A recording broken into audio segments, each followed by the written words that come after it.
Joint family system में निकट भाभी जैसी तेज औरतें तो बहुत अच्छे से गुजारा कर लेती हैं। कामों से जान कैसे छुड़वानी है ये तो उनको खूब आता है। और सिर्फ बातों से ही सास को भी जेर किया हुआ है। ऊपर से हमीद भाई उनकी मुकम्मल तरफदारी करते हैं, क्योंकि वो जानते हैं कि बाप के बिजनेस में तो उनके अपने भी शेयर हैं, तभी वो धड़ल्ले से रहते हैं।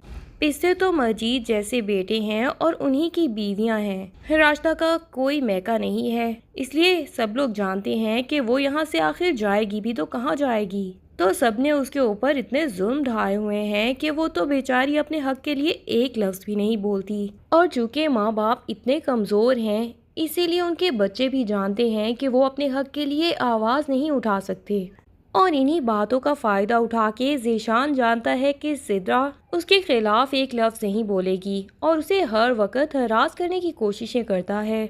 लेकिन सबसे बुरी बात यह है कि इतने भरे पड़े घर में कोई भी ये बात नोटिस नहीं कर रहा था। ये तो सिर्फ लैला ही है जिसने महसूस कर लिया चंद ही दिनों में, और सिद्रा के करीब होने की कोशिश कर रही है ताकि उससे उगलवा सके।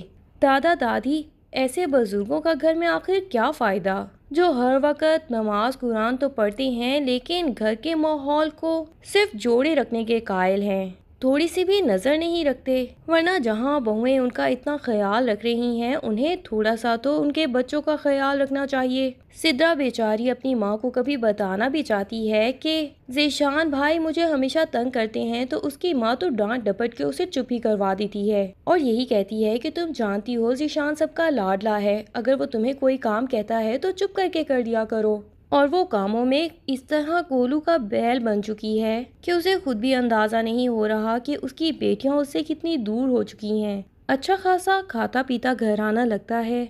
अगर खाने बनाने या थोड़े बहुत कामों के लिए मेड रख ली जाए तो सबके लिए कितनी आसानी हो जाए, और सबके ऊपर ज़बरदस्ती अपने रूल्स ना थोपे जाएं, सबको उनकी मर्जी करने दी जाए तो हो सकता है कि सब खुशी खुशी इस घर में रहें। लेकिन यहाँ तो कोई अपनी थोड़ी सी भी आसानी चाहता है तो उसे पता नहीं पहले कितनी बड़ी जंग लड़के सबके सामने अपना पॉइंट ऑफ व्यू पेश करना पड़ता है, और फिर सास ससुर का अप्रूवल होगा या नहीं होगा ये भी कोई नहीं जानता। लैला और कैस के दरमियान तो दूरियां बढ़ती हुई नजर आ रही हैं।